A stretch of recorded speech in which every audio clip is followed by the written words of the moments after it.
I was the fashion director at Barney's and hunting new businesses, I would look not just for good design and interesting creatives to work with, but there was a certain kind of energy I was always looking for. Call it talent or vision. Somehow I have an innate knack to see it. There's no data used here. It's just pure feeling and an instinct. I had one of those aha moments when I saw Eileen Fisher's Social Innovators project for the first time. To share something personal with you and to put it into context, it was the same energy feeling that I had when I saw the very first collections of Alexander McQueen, Nicolas Ghesquière, Albert Elbaz, Rick Owens.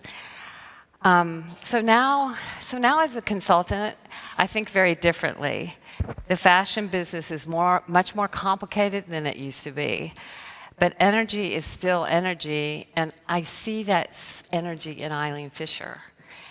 Everyone is talking about rethinking and redesigning the fashion system. The funny thing is, Eileen's already doing it.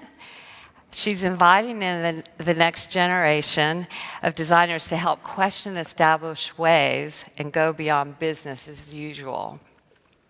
And it has energy. And my friends, that's way cool. So, Eileen, there's 1,000 questions to ask you because you've been doing this for 30 plus years. So why don't we start first with circularity? The idea of creating circular design is clearly coming to the forefront of many companies. What made you decide to dive into this? And I'm curious how the Social Innovators Project relates. Oh, well, thanks, Julie. Thanks, everyone.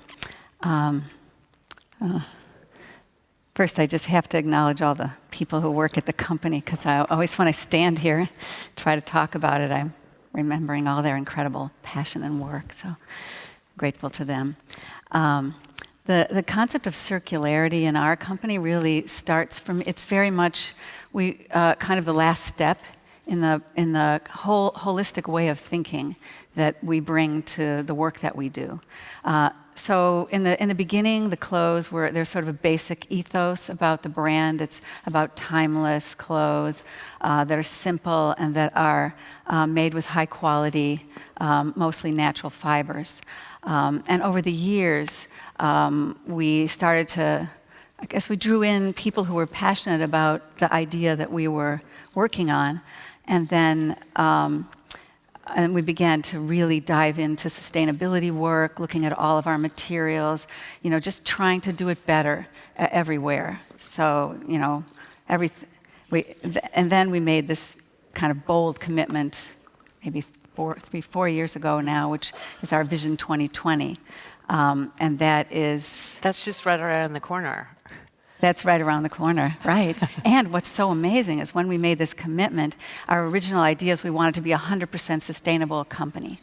And I was at the conference when we decided this, and I just remember standing up and saying yes, thinking, oh my God, what are we thinking? This isn't even possible. But you just have to say yes and make a commitment even if you don't know what you're doing. Because it was right, And the power of making that commitment and laying out, and actually Vision 2020 is really the laying out the kind of our bold sort of target steps toward our big picture goal to be a 100% sustainable company. And you can read about that online. We don't have enough time to go into it. But I want to say, then simultaneously, we were doing all this work at the beginning of the, process, the seeds and the processing of materials and thinking about all of that. And then we started a take-back program. About 7 years ago, we did that. And then we started seeing, what was coming back, and we started reselling, and then we got stuck with about half of the product that we couldn't resell, and we started building warehouses full of this stuff. And so then we decided, 2 things happened. One is we realized we were actually achieving some things, and we were starting to feel kind of good, like we could maybe start talking about this and maybe share what we knew. And we were thinking about the younger generation coming in, the new designers, and what if we could save them the time and the trouble and all the work that we did and share what we knew. So we started this project called the Social Innovator Project. And there were sort of two parts to it, and I'll let Teslin talk a little bit about it, because it was the thing that sort of closed the loop on our whole circularity concept.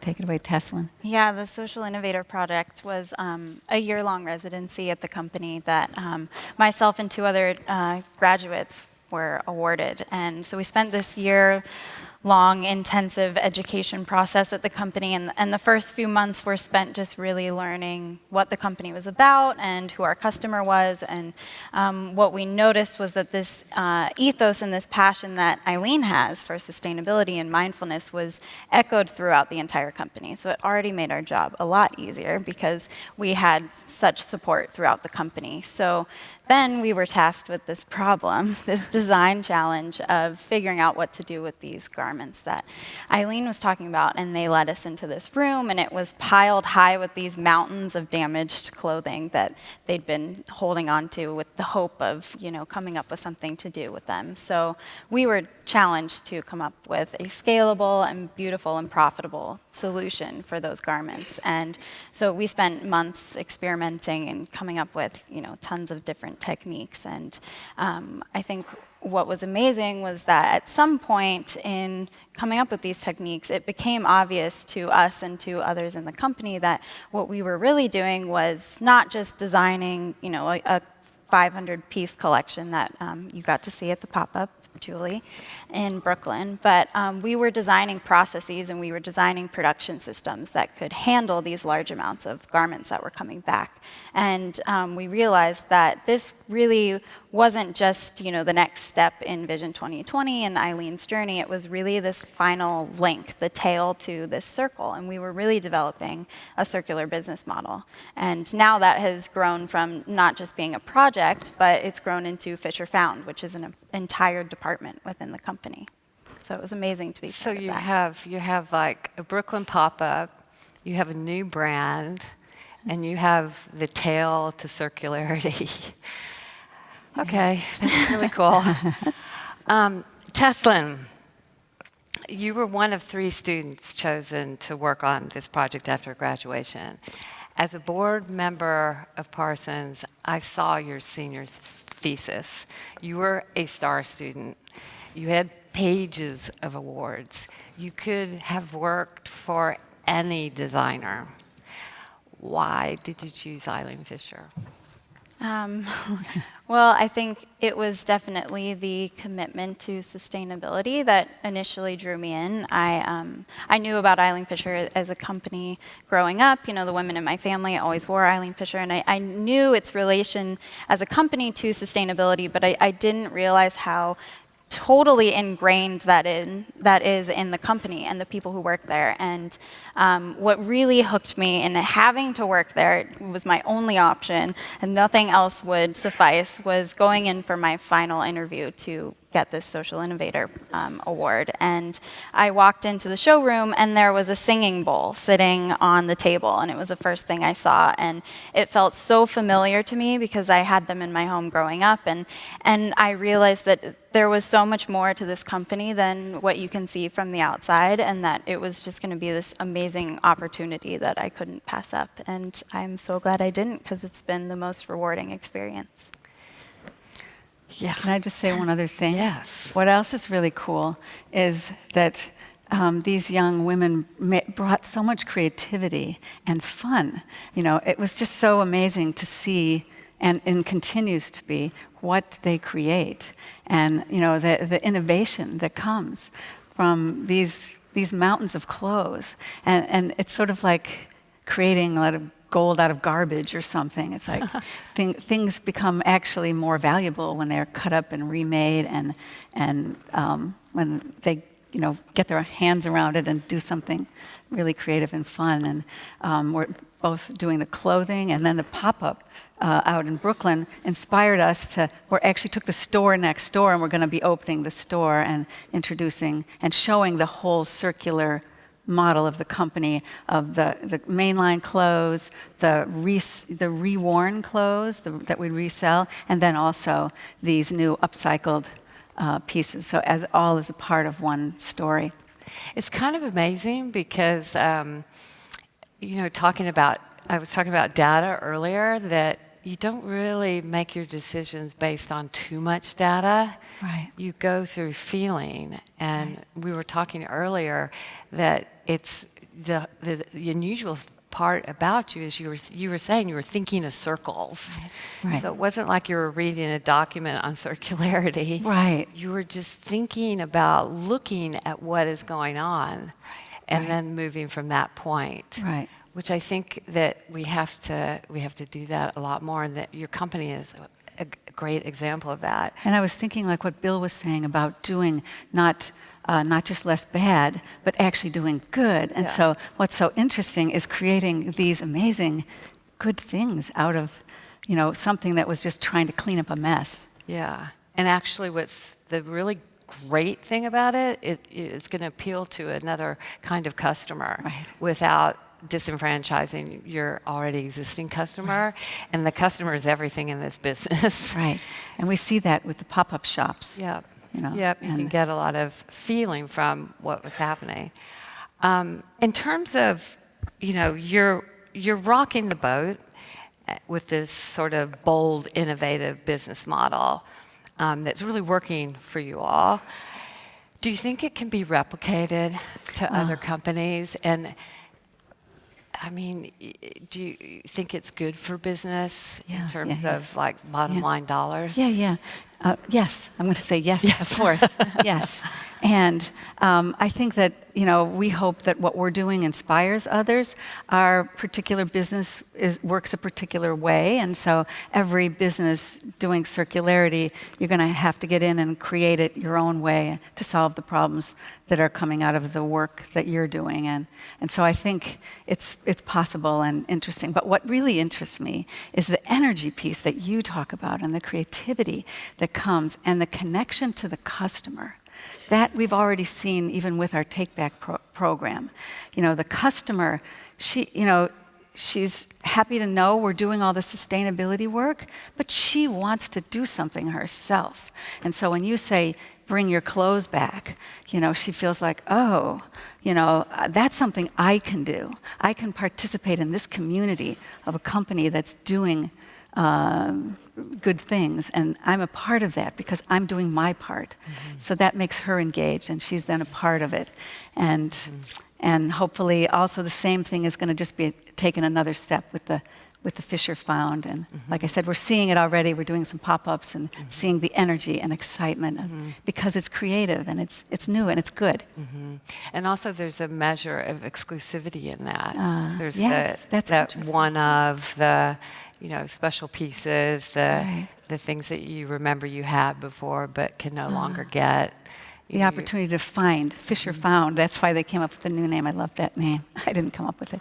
But I thought it was great because, you know, one of the problems we have in retail these days is that everybody's shopping online. You know, why do they have to come into a store anymore? Of course, they want to try things on, see some of the, you know, get feel of the things. But actually, we want to bring them in, and we want to create opportunities for them to come into our stores and connect with us. And if they can come to the store and find possibly an old piece that, they can discover like a vintage Eileen Fisher piece, or they can discover a one-of-a-kind remade piece, then there's like a reason to go to shop. Not, but to shop, but to find something special that's unique for them. So you're so open to your customers. You're one of the words that we've been using here today has been sharing. Yes. So, I mean, that is why we're all coming together, is to share our thoughts and collectively move from that point. But, and also solutions will come faster that way. Definitely. I mean, we have fast fashion, we should have fast solutions. So bearing that in mind, what would your personal call to action be? Yeah. I wanted to let you go first. You were going to...